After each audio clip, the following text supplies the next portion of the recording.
Welcome everyone. This is our first session to present information and discuss the archetypical mind. For those of you who are not familiar with the archetypical mind, just kind of give you a brief overview of why you may have an interest in the archetypical mind and why endure my presentations in this subject. The archetypical mind is the basis of our experience of creation. In the archetypical mind is the one infinite creator. The archetypical mind creates virtually every aspect of our experience. It creates all of what we would associate with psychology. It creates all of what we would associate with philosophy. It is the basis of all physical sciences. It's the basis of all of our social behavior. All of our behavior is determined by the archetypical mind. When you understand the archetypical mind and have a working knowledge of the archetypical mind, you can understand life as well as the creator. Okay. So it's fairly important. This is not the first time. This is not entirely new information as far as information having been given to the populace of the earth. The archetypical mind, the tarot, which was given to the Egyptians many years ago, was an effort to teach the archetypical mind. The Buddha spent a lot of time teaching the mind. What the Buddha was actually teaching was the archetypical mind. That information got lost somewhere in all the translations of the Buddha's teachings, and the teaching of the mind that the most people associated with the Buddha is what most of us think of as the mind. So it's a lot of information. We're going to go through it all. An archetype, to begin with, is the basis from which something else is made. In the archetypical system that is creation, and this is far beyond our perspective, there are a grand total of 32 archetypes that are of the creator. There are 5 inherent characteristics, and there are 26 distortions. The distortions obviously outnumber the inherent characteristics. These are distortions of the creator. We deal with a grand total of 9. And we'll explain all of this as we go through the process. So there are 23 archetypes that we know nothing about and probably could not conceive of if we did know anything about them. The archetypical system is predicated upon the same understanding, the same relationship of the creator with itself that began all of creation. And if those of you that have been here before, understand that the purpose of creation is so that the creator, the one infinite creator, can experience itself. That is the purpose, everyone's purpose. Everybody wants to know what their purpose in life is. Every grand mystic that they go to, they want to know, what is my purpose in life? What is the secret answer? The secret answer is your purpose in life is to have experiences. And by having those experiences, the creator experiences itself. All of this is predicated upon the understanding that all is one. We are the creator. We are different aspects of the creator, assigned different parts of the creator to explore, but there is no differentiation between each of us that is experiencing creation. And creation began, and I'm going to have to do this in physicality, but I want everybody to understand that the creator, before creation had absolutely, positively no physicality whatsoever. Okay, there's absolutely nothing physical of the Creator. The Creator, from our perspective, is a concept. And so I'm drawing a dot just to illustrate the Creator. The Creator, from that point, became infinite, which means Creator is infinity. There's no difference between the Creator and infinity. When you say infinity, you're saying the one infinite Creator. And I'm drawing this to illustrate the Creator becoming infinite. It's not quite infinite, but just imagine bigger. No limits. This also became intelligent, which the Creator already was intelligent. What the Creator did was delineate Creator out of it, the intelligence that already existed as part of the Creator. Okay? So this is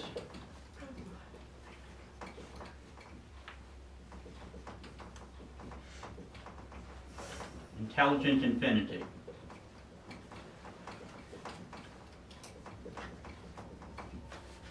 Which again is a concept. This being intelligent infinity, this being the Creator. Okay, from this point, the Creator injected into itself free will. So, this being the circle, the initial circle of creation, this is actually outside of creation, which I'll get to in a minute, I'm sorry. And you twist this,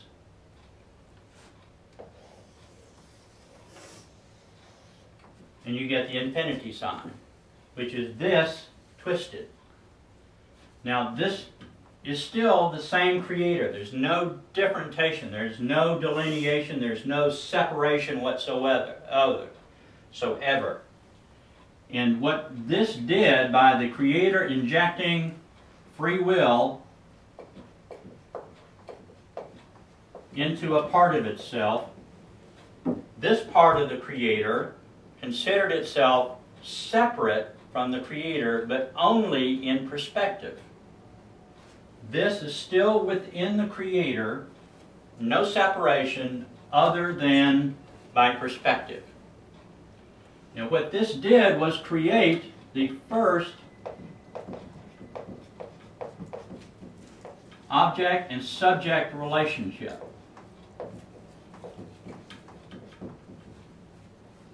Same Creator. This is the object that knows that it is not in any way separate from itself. This is the free will portion of the Creator, becomes the subject because it perceives itself as separate from the Creator. Okay? This becomes female energy and male energy. The male energy always has a greater degree of free will perception and always is the subject to the Creator. It perceives itself separate from the Creator. The female object is always closer in perspective to the Creator. There's no separation, but it is the perception that they are separate. Okay? And all of creation is a duplication and expansion of this concept of subject-object relationship. But in reality, there is no distinction. It's all just the Creator. Okay? Any questions? Everybody got that? The importance of that?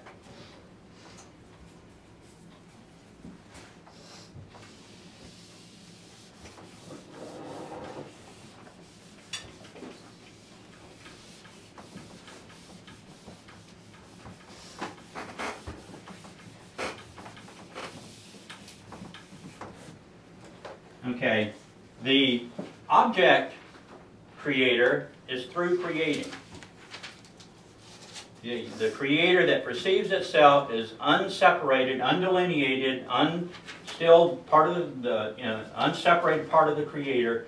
We're creating at this point. From this point on, the subject, the creator that perceives itself as the subject, is the sole creator of creation. As a matter of fact, and I'm just drawing half of the relationship. This is the free will portion of the creator, and this is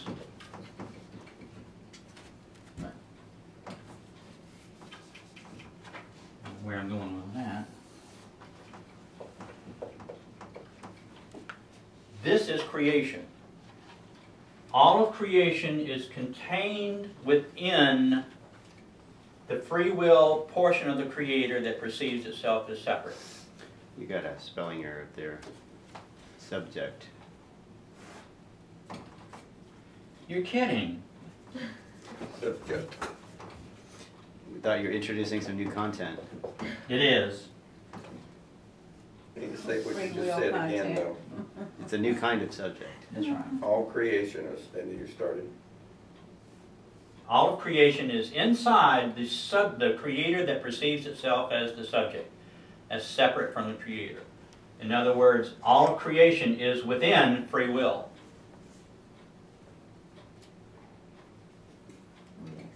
We can know what takes place within creation. We cannot know what takes place outside of creation because we're all within creation. We are all within the concept of free will, the subject. Okay? Now, this is the creator that perceives itself as separate from the creator. And essentially, this is the creator, the object, observing the creator, the subject, and the subject, the creator as the subject, begins creating. One of the first things that the creator does, the subject creator, is begin to stratify itself into 8 densities.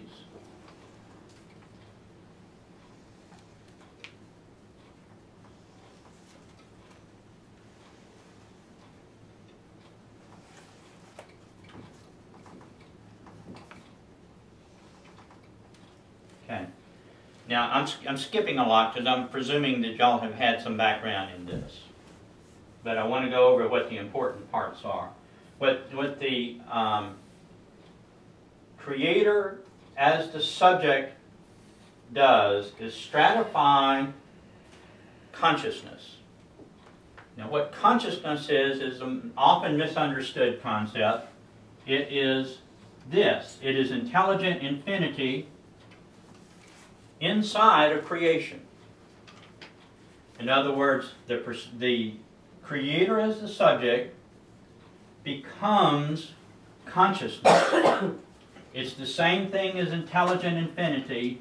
The sole difference between intelligent infinity and consciousness is consciousness perceives itself separate from the creator. Okay? So we are consciousness. We are intelligent infinity that perceives itself as separate from the creator. Now, what this is doing, what this is separating, is this becomes a density. And a density is a layer of consciousness that is scaled down. The creator's intent is to experience itself and thereby know itself. Know itself by experiencing itself. Nothing can be greater than the creator, is everything. Okay? So how the creator chooses to know itself through experience is to scale itself down. And if you were a scientist, say that you were a biologist, and you wanted to study a tissue sample. Okay, in order to study that tissue sample, you would take the sample and cut it into very thin slices, and observe that tissue sample under a microscope so that you could see the minute parts of the cells and the things that are making that tissue sample work. This is exactly the same thing that is taking place here. The Creator, in the guise of free will, is taking consciousness and dividing it into slices. This level is the Creator that perceives itself as separate, but there's no other delineation in it. And this is called the 8th density. And the reason these are called densities is because it's the density of their perception, the spiritual density in perception of closeness to the Creator. 7th density, what happens in this density is very interesting, because this level, this is the Creator that has no separation, no change other than the perception of separation. What happens with 7th density, the inherent characteristics of the Creator become delineated. In other words, they're not less than the Creator, but they are divided into their characteristics. And those characteristics are 5 of the archetypes.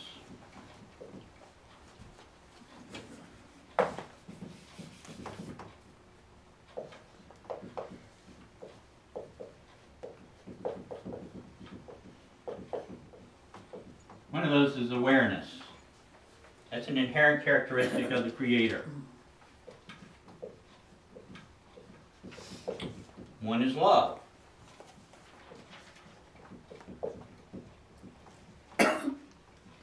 One is wisdom.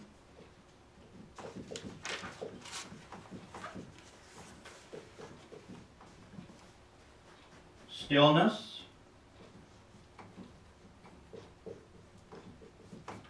And unity.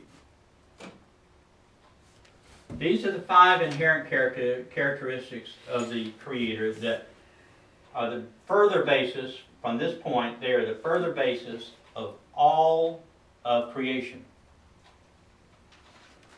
What is happening, where we are in our participation in evolution at this point, we're down here, and we're going to get to more specifics of that in a minute, but we are in the process of relearning these.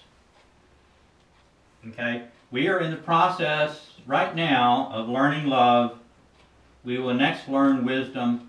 Awareness is what we are trying to awaken in our day-to-day existence. This is what we're trying to awaken right here. We will then relearn those. Okay?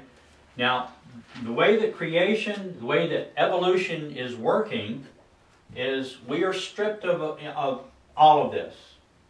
We are the Creator, but if you're going to conduct experiments on, say you're conducting experiments on mice, the most ideal experiment is to get the basic mouse with no conditions or no conditioning attached to it, so that you can wipe whatever conditioning there is or naturally may be in that mouse clean, and whatever you inject in that mouse or whatever you train that mouse to do will be unique, because there's nothing to conflict with it. That is what evolution is, and that's what we are in the process of experiencing now. Is we are the mouse, and we were wiped absolutely clean of any contamination, and we were put into the system and said, go, just have experiences. So your experiences will be totally unique based upon your experience that you collect, that you have, that you choose to have.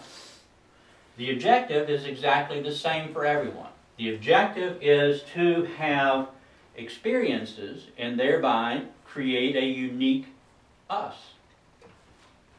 In the course of having those experiences, we will learn to awaken awareness. We will learn the lessons of love. We will learn the lessons of wisdom. We will learn the lessons of stillness and unity. By the time we get completely through evolution and are ready to merge totally back with the Creator, we will have collected all of our uniqueness that we have experienced through all of the incarnations in all the different worlds and planets and so forth that we have had.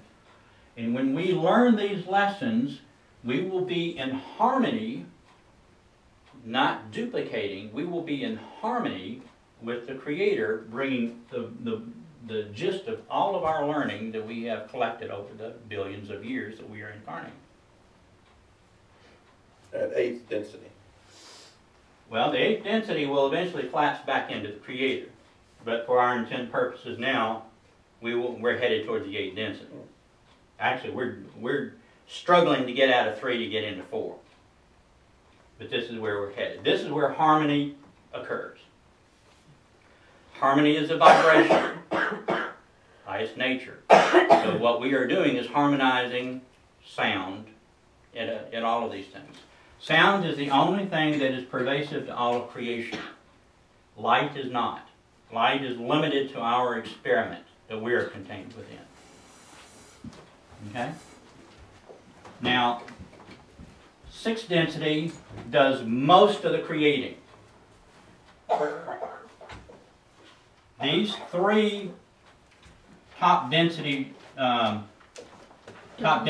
are creator beings.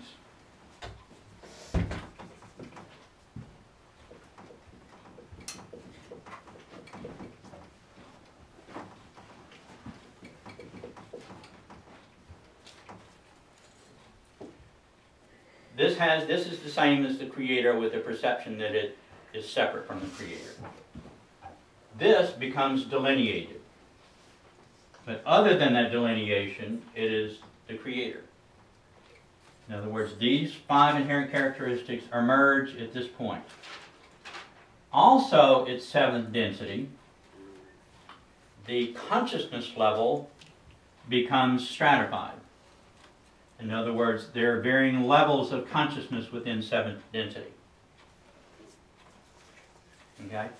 Each level of consciousness is a dimension. In other words, this, if you look at this as just for the sake of understanding, 7th density is a mile long. A dimension is an inch. So there's actually an infinity of dimensions contained within every density. 6th density does most of the creating. These guys hold concepts. From here on down is where we perceive a physicality in creation. Within 6th density, 6th density is a transitional density. They do most of the creating. They create all of us. They create all of the physicality that we experience. They actually create, they write the archetypical mind. All of that is done within 6th density. Within 6th density is our higher self. All of that is within 6th density. The next 3, 1, 2, 3, yeah. 5th, 4th, and 3rd. These are the experiential densities.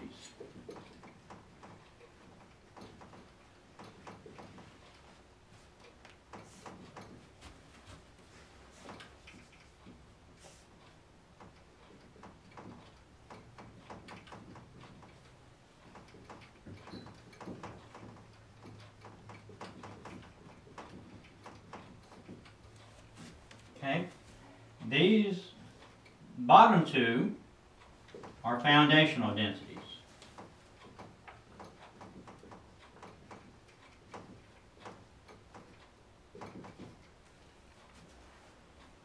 These are, this is inorganic matter.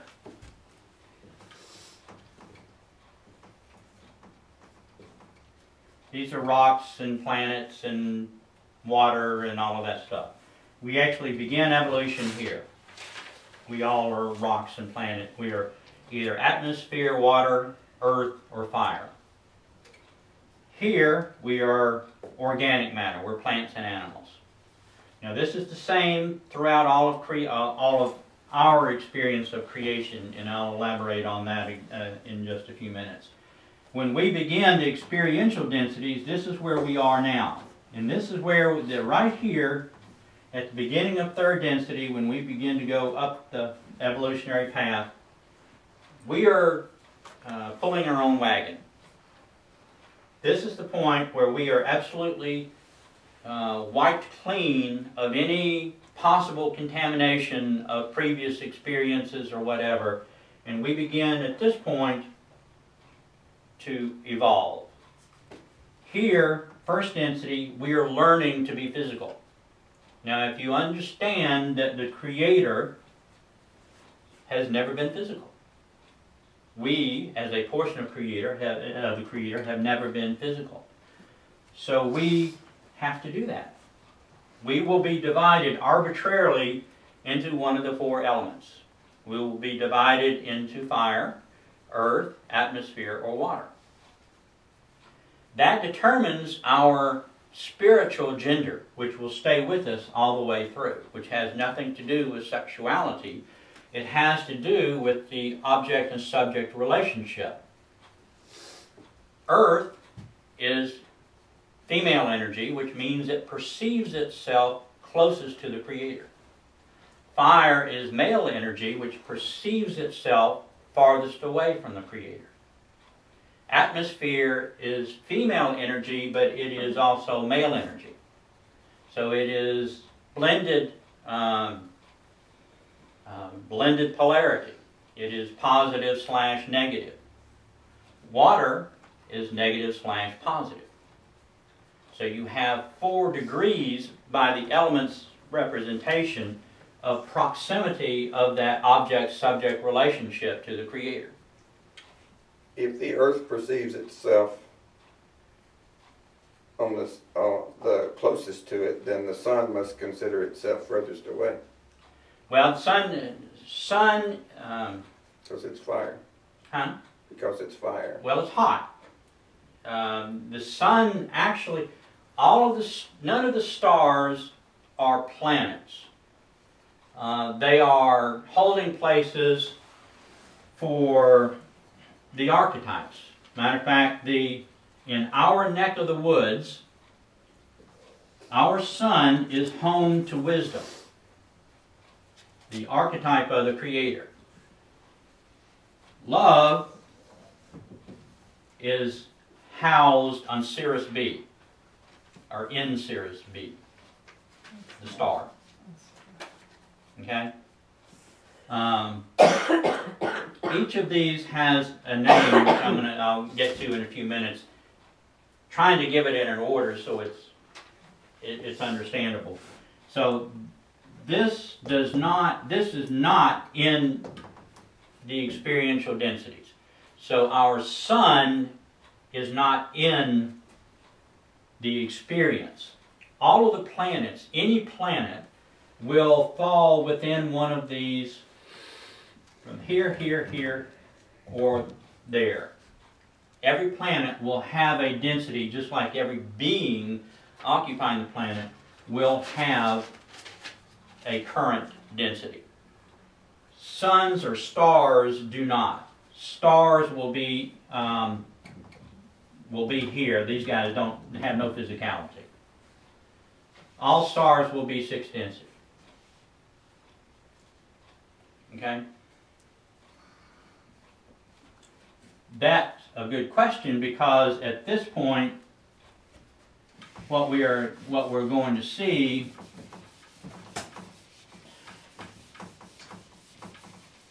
is proliferation of this in order to create a variety of experiences throughout all of creation. The 6th density, well, let me see, back up. At this point, in 7th density, what occurs in our perception of physicality are called octaves. Okay? And just say, we'll take a couple of examples here. And there are three more, the 5 inherent characteristics. Love will create what are called octaves. And there will be an infinity of octaves. These are created within the predisposition of love. Okay, love has a characteristic. That's why it's an inherent characteristic. Love will create multitudes of octaves, an infinity of an infinite number of octaves, that each octave will be different. Out of the 32 archetypes that potentially are created, love will begin to create octaves. For example, our octave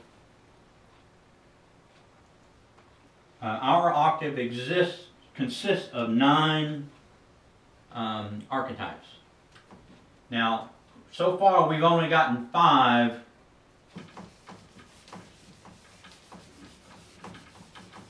archetypes. And I don't know what most of them are, but I do know within our octave, which is this little guy right here, we have 4 distortions. We actually have 3 distortions and a distortion of a distortion. So in our octave that is formed actually under the auspices of love as an archetype here, we have wisdom, we have love, we have unity, we have stillness,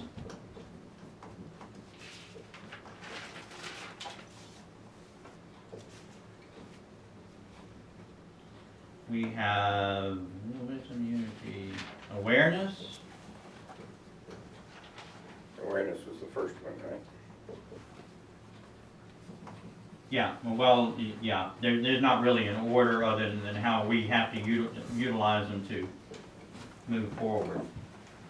Okay, now we also have free will, which is a distortion that participates in every experience. Free will participates as an archetype in every octave that is formed. But free will, well, we'll get to that. We also have, in addition to free will is a distortion that creates creation. We also have a distortion that is created from stillness.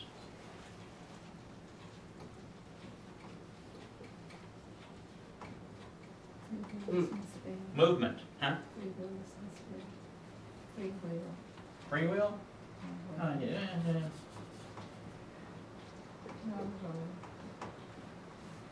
It helped if I made it legible too, wouldn't it? That's asking too much. Okay, movement. That is an archetype of the creator that is a distortion made from stillness. Movement, because it is a distortion, can only be 6 density. In other words, in the return to the creator, even at this level of movement, which is here, it will have to remerge with stillness before it can go back to here. Okay? Now that distortion of a distortion, that movement. That's not a distortion, it's a distortion yet. We haven't gotten to that one A yet. distortion of a distortion, isn't it? Hmm. Movement. Okay, it's a distortion of stillness. Stillness is an inherent characteristic And that's in everything. Everything's moving in our experience. in our experience. Yes. There are many, many octaves that movement is not part of. they have no experience of movement.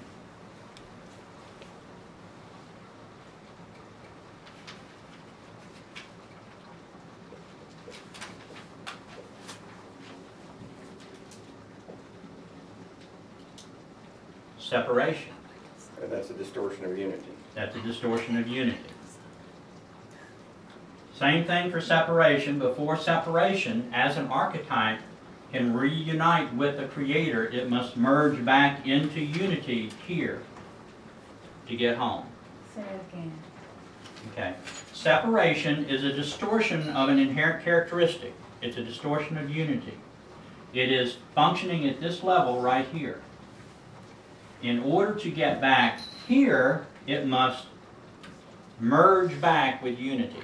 In other words, separation will no longer exist once it reunites with unity. So merging back, it just Disappears. dissipates or something? It just disappears. It really isn't real, is it? It's all a concept. All of this is a concept. There's no physicality. When you say real, you're talking about physicality. There is no physicality to creation at all.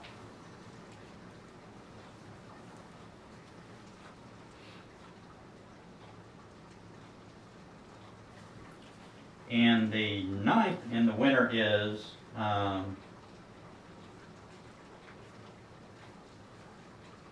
just went blank. Huh? Oh, yes. No, that's free will. No, free will's here. 1, 2, 3, 4, 5, 6, 7, 8. Is there non-awareness? I forgot. Oh, no, the distortion of the distortion. The distortion of the distortion is unconsciousness. Oh, that's what I wrote down, but for some reason I labeled it not due today. That's actually Lucifer. So, yeah, Lucifer. That's a distortion of awareness or free will. That is a distortion of a distortion.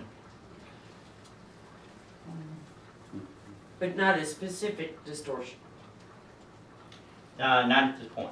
Okay. We'll get to that. And something like fear and hate would be a distortion of love. Fear and hate is a distortion of love.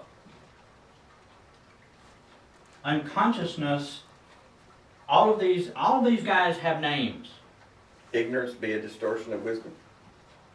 Ignorance is just a distortion of awareness.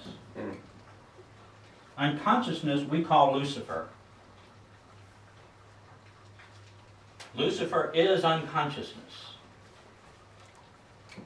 Separation, you know, I'm gonna love me here and try to make some. These guys, these are archetypes of the Creator. Every one of these, and these 9 were chosen to make up our octave. Every experience will be taken from these 9. And there's an infinity of octaves just under love. There's another infinite number of octaves under love. Under wisdom. And same with stillness and so forth. The same the same 32 archetypes serve as the resource to make up all of the octaves. There are many octaves that don't have wisdom. There are many octaves that don't have awareness. There are many that don't have movement. All of which intended to provide variety in creation of opportunities for the Creator to know itself. Could you explain exactly what is an octave again? I may have missed that. An octave is a concept. It is simply a bubble that, for example, wisdom or any of the inherent characteristics make up. They said, okay, I'm going to create over here, and I'm going to put into this love, wisdom, and unity. So it's a bubble of creation. It is simply a concept. It is simply a bubble. Okay. Okay? Where they pick the archetypes they want to be involved in Yeah. that experience. It's like a not terrarium. energy yet. Say that again, Dawn, what did you say? Right? Well, it's kind of like when you create an octave, you're gonna pick from the 32 what you want to have going on in that experience. How you can mix and match. So you're gonna mix it, yeah. And And creators are doing that. And that's what the 6D beings are doing, since they're the ones that did most of the creating. Are the sixth density doing all that? Yeah, they're doing the creating within the octave. Okay. Are they picking the archetypes? Or is seventh density? They're designing the archetypical mind. The archetypes were picked by seventh density. Okay. Are there an infinite number of octaves? I There's an mean, infinite number of octaves within each inherent characteristic bubble. So once seventh density picks the archetypes that are going to be utilized, sixth density then The creating. starts the process. Yeah, they say, okay guys, here's another one. Go to it.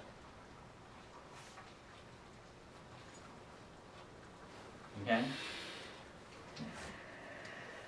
Within an octave, within a single octave, is an infinite number of universes. What we perceive as a universe, which is supposed to be all of everything.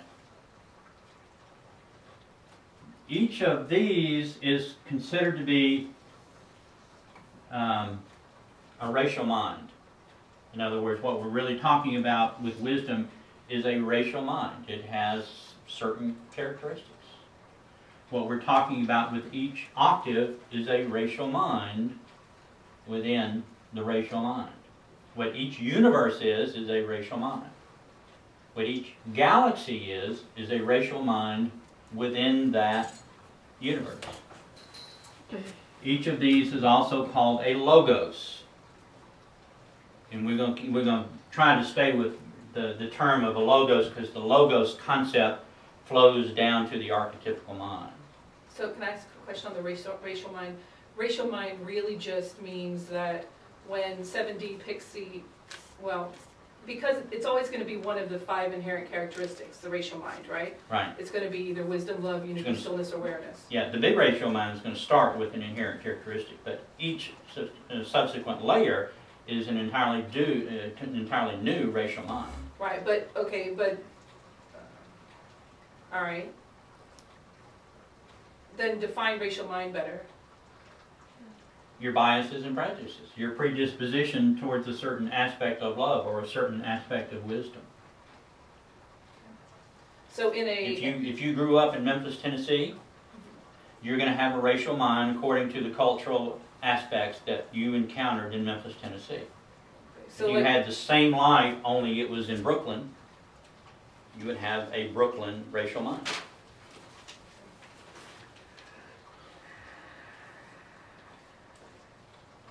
Each additional step of creation is an additional experiment in uniqueness. It is also an additional step away from proximity to the Creator, just conceptually. What does that have to do with, say, the root races that we've talked about? We ain't even gotten close to the root races yet. But it comes from that, right? From those. Yeah, it eventually comes from that. Yeah, it does. But more importantly, that's determined by the archetypical mind, and that's the importance of the archetypical mind. Okay. Does this make sense? Everybody got all this? Any questions before we move on? I have a question. Okay. You talked about first density, everything's gonna, when we get to everything, when we start, everything is white, slate is white clean from our past lives. Well, we have no past lines. And I refer to it as we're just a scoop of ice cream. The sixth density, our higher self, took a scoop of ice consciousness and plopped us over here and go. So it's like, just like brand new start. Brand new. So how do we come, why are we cleaning out, I guess maybe this is when we first started for third density, because when we get a little higher, that's when we got all the stuff on us, we're getting stuff on us. That's what we're Emotional along the baggage? right. Yeah. Okay. It's the beginning. So, huh? Okay. Got it. Y'all done? Yeah. Okay, I just want to clarify, you said that each inherent characteristic is of a racial mind, Mhm. which is also called a logos, is that what you said? Yes, Okay. same thing. A logos is just a concept of the creator. Okay.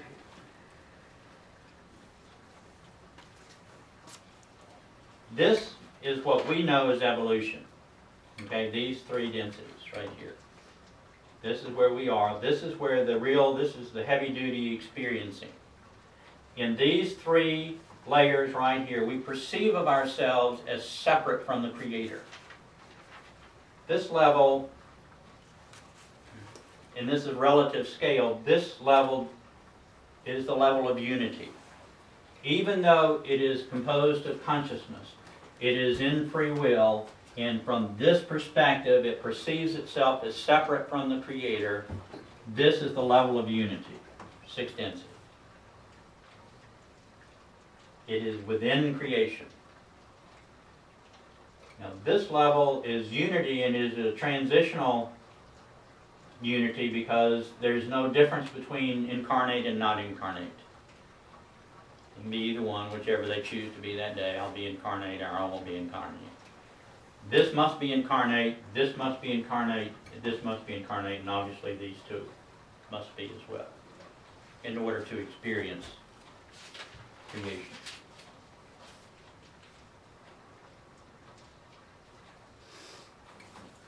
And these poor guys, they're still trying to figure it out. There's no individuality to spirit in either the first or the second density. The first density, all of fire is one awareness. All of earth is one awareness. All of atmosphere is one awareness. All of water is one awareness. It does have a consciousness that you can talk to. You can communicate with atmosphere. You can communicate with water, which the Native Americans used to do all the time. They would talk to earth. Well, they're talking to the collective consciousness of that portion of spirit that is learning the lessons of physicality by being earth. When we gather enough consciousness through our experiences, in other words, we've figured out how to be physical, we are moved to second density. Second density are plants and animals.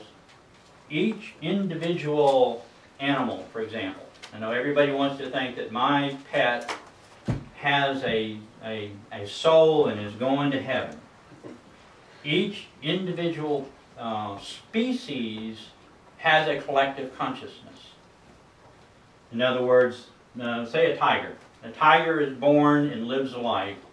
That spirit, that consciousness comes out of the collective tiger spirit.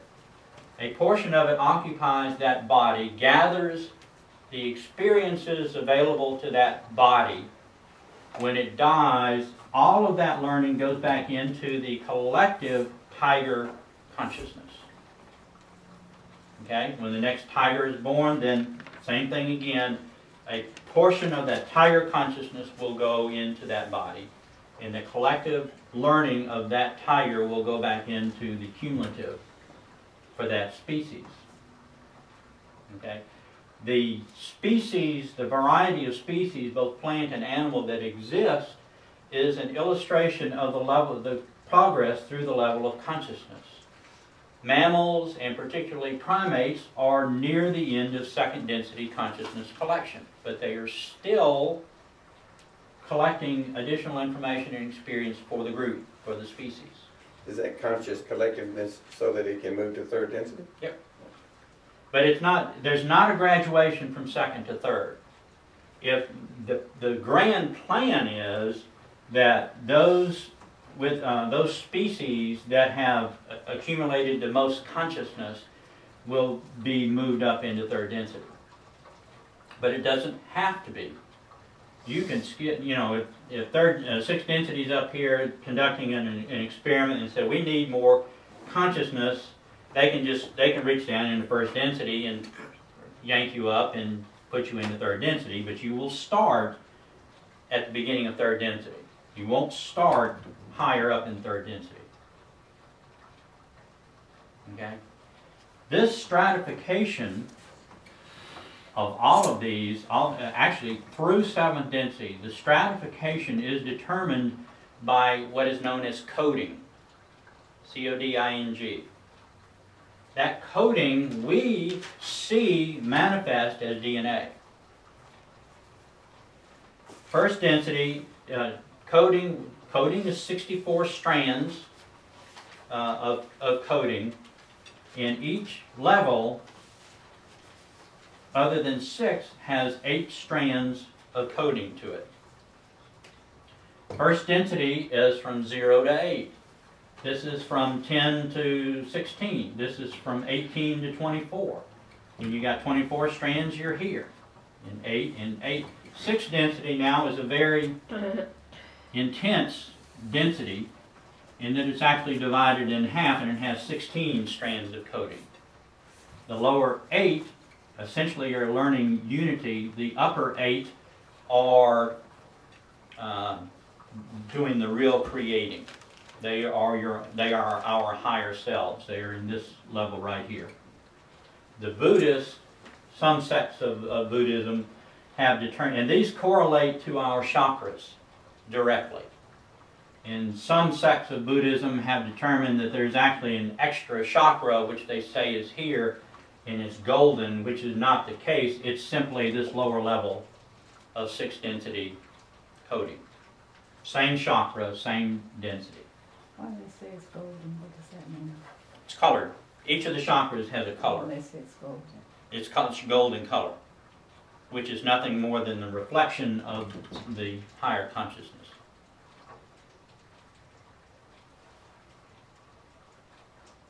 Okay?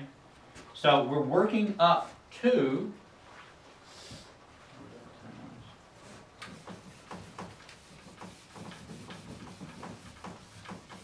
the octaves. You want to take a break? Yeah. Huh? Yeah. Why don't we take a break and we'll stop the machine and we'll come back in a minute.